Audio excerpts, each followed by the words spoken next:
لکه سړی ته به څنګه پته لګي چې ما نه الله رضا دی او ما نه الله خفه دی.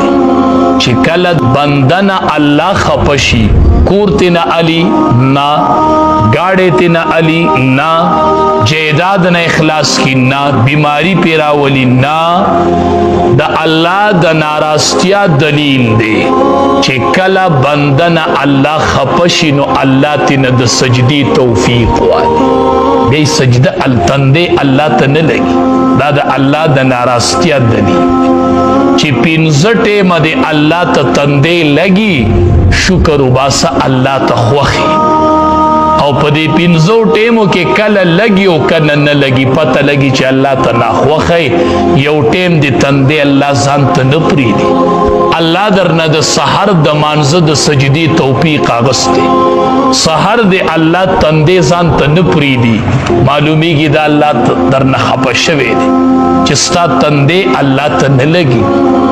څلورو منځونو کې لګي او د سحر په مانځه کې نه لګي. په اعمالو دې لږ سوچ وکړه، لږ فکر وکړه، الله درنه خفه دی چې په څه وجه خفه دی چې تندې دې الله ځان ته نه پرېږدي.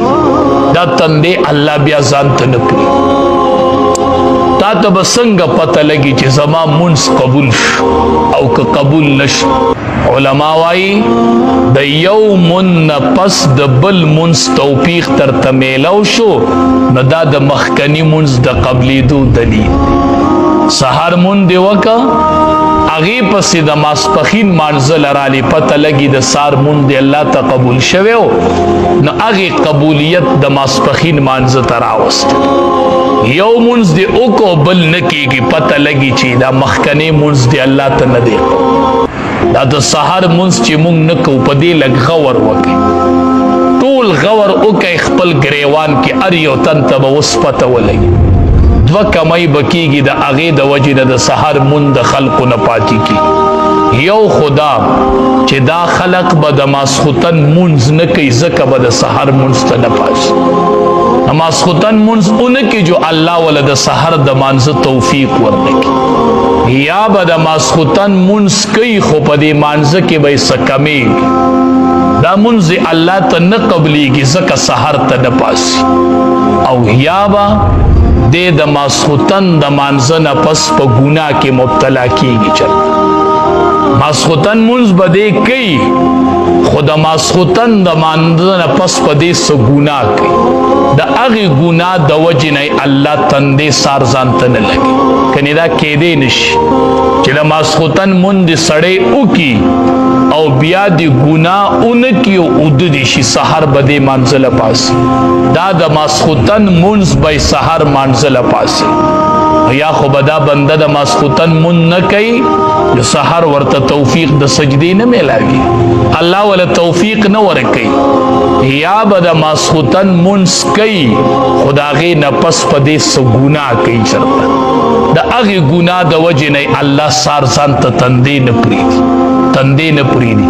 چې کله سړی سحر مانځه له پاسي که نه او دس وکړي په ده شیطان دمونه کړي هغه دمونه ټول ختم شي او دی چې په صف کې ودرېږي اسمان نه یو نور راشي او ده ته میلو شي، ټوله ورځ یې روښانه، ټوله ورځ یې روښانه.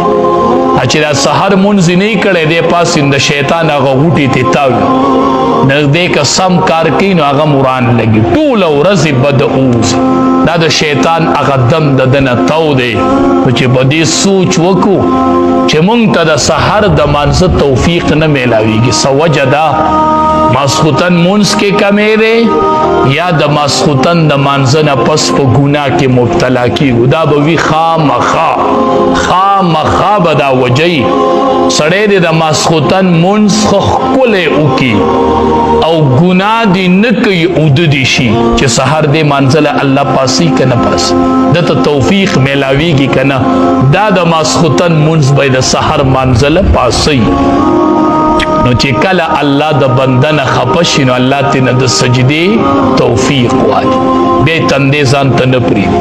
فسجد الملائکة کلهم، سجده وکړه فرشتو كلهم ټول وکړه ذهن ته دا سوال راته چې بازو به کړي او بازو به نه کړي ډیرو به کړي وا نو الله وی فرشتو سجده وکړه نا وی كلهم ټول کړي یو پکې نو پاتې شي اجمعون پيړې وکړلا په جمع سره نو ذهن ته دا سوال راته چې بازو به یو ټیم کړي بازو به بل ټیم کړي الله وی اجمعون پيړه په یو ټیم ټول د الله حکم اومن الا ابلیس مگر ابلیس سجده اونکړه د زمون سره دشمنی شروع شوله دا زمون د نیکه د آدم علی السلام دشمن دی او د هغه وخت نه د انسانانو سره دشمنی ده نو دته دشمن اوایي او د دشمن تسلیم کا الا ابلیس مگر ابلیس سجده اونکړه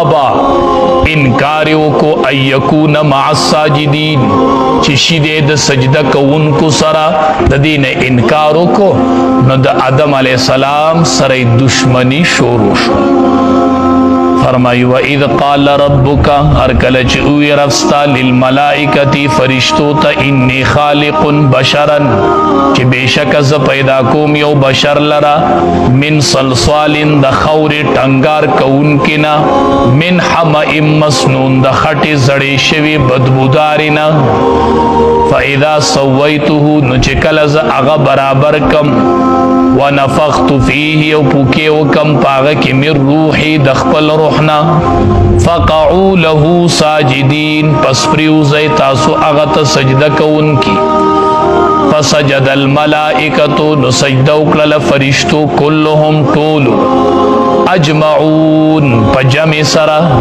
الا ابلیس مگر شیطان ابا انکارو کو اند دی خبرنا یکونا چشیدے مع الساجدین د سجدہ کون کو سرا